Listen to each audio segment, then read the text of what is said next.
feeling lost, not sure about your direction, and maybe you have that anxious feeling in your chest. Don't stress, just relax, because you're not alone.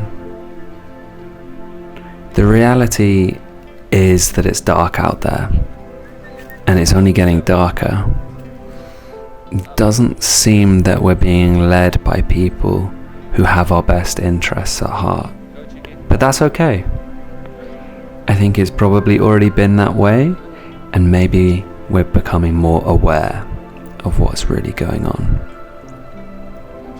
But what has changed is the tools we have available. We live in the most amazing time and the most dastardly time at the same moment, where everything is magnified and sped up so much that life feels like a blur. Digital age is a blessing and a curse, but you have the power to decide. It's up to you, and it always has been. Tools have always been that way.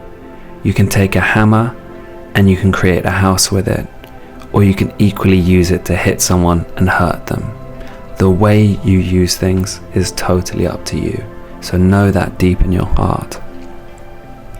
The manipulators out there, they're always gonna try to not let you see your own power, because if you do, then their position of power or dominance will be weakened. They'll try to get you to give away your power, your emotion, and your heart to things that you know, or maybe you don't know but you have a feeling, aren't true. They use identity against you. You know, you're not a good person unless you say and do X, Y, and Z. And at the same time, they're vying and desperate for your attention and begging you to hand over the keys to your kingdom to them. Give them your attention, give them your awareness, give them your power and your emotions.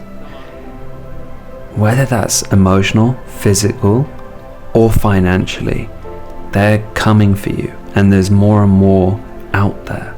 And I'm not trying to get you scared. I'm just be aware that these are out there so you know what you're up against. And I'm not saying be a hermit and run away and don't care about anything. I'm just saying the wolves have very convincing clothing today's. So be very careful of who you outsource your mind, emotion, body, and energy to. Do your due diligence and trust on your heart. Find that center place. Bring that up, and you'll know if it's right or wrong. Act from there. And so I have a framework to help me deal with these issues of today, to remind me of my foundations, and to help reorient myself whenever I need it. That framework is SH. SH stands for simplicity, humility, and honor. Starting with simplicity, we often overcomplicate. When the things we love the most are simple, like food, home, walk, it seems crazy that we complicate things and make it far-fetched. You know, I can only live and be happy if I have a strawberry iced latte with 3 sprinkles on top, or whatever it might be. How difficult is it for you to achieve peace and happiness if that is what you need? The more complicated you make the things you want and the things that you need, the more complicated life will be. Reduce the things that you love and do. You don't need to love and do everything. Reduce them to a few things, and then approach them with pure focus, love, and attention, and simplicity. The flag that you plant in your mind psychologically, so the thing that you yearn for, will guide you subconsciously. So if you make it too abstract, too complicated, be aware that this is going to make it more difficult for you to be satisfied. And be aware that the less done often goes to a higher standard and is much more fulfilling. Simplicity is not a bad thing. Would you want to do 1,000 things poorly, or 1 or 2 things incredibly well? And often, more simple is less friction, which means more flow state. Now that's where we want to be. We don't want to be consciously thinking, we want to be doing and acting. And moving on to humility. It's no great surprise to hear or know that our egos are completely out of control in the modern day. This could be to do with social media, this could be to do with consumerism, whatever it may be. We are very egocentric today. But your ego is essential to live and to give you drive and to protect you psychologically. However, having humility allows us to develop a healthy ego, a balanced ego. You know, life doesn't always have to be about you. And honestly, the more that you can shine light on others and help other people shine, the more fulfilled you're going to be, the more whole and proud of yourself you'll feel. And think humility, think Icarus. If you let that insecure part of you take the wheel in your life, you will fly too close to the sun, and it's going to eventually destroy you. And when it destroys you, it destroys your confidence, your self-image. And because everything was built on such a flimsy foundation, when that self-image goes up in flames, you're going to be left in a worse place because you haven't had the humility to know who you truly are.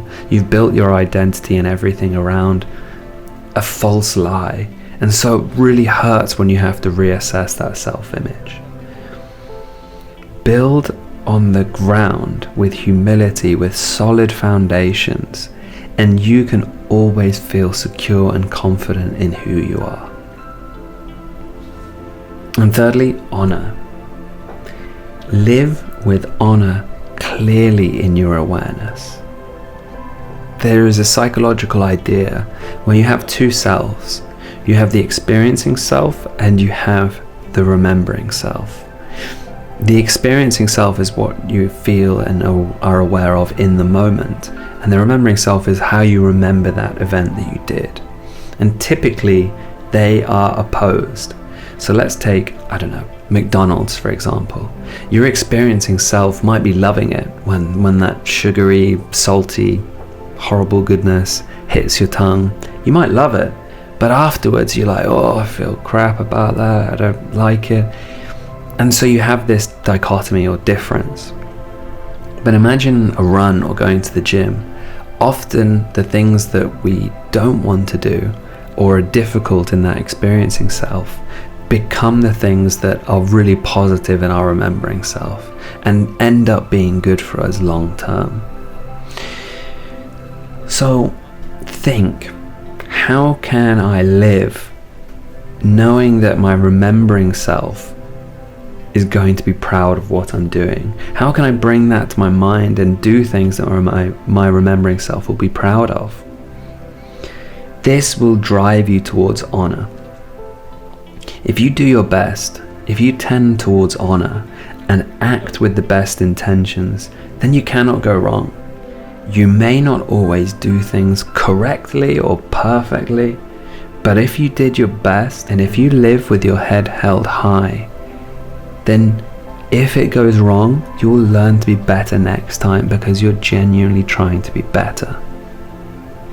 If the person gets upset and you've genuinely acted with honor and tried to be humility and simplistic and these kind of nice things, then it's on them if they don't understand. You can only do your best and you can only live your life. You cannot live your life through other people's eyes. Otherwise, you end up being a puppet to them. And what often happens is you're never going to be able to truly satisfy someone else. So create your framework, create your grounding, your foundations, your base, and then be confident about that and act from there. And if you bring those ideas,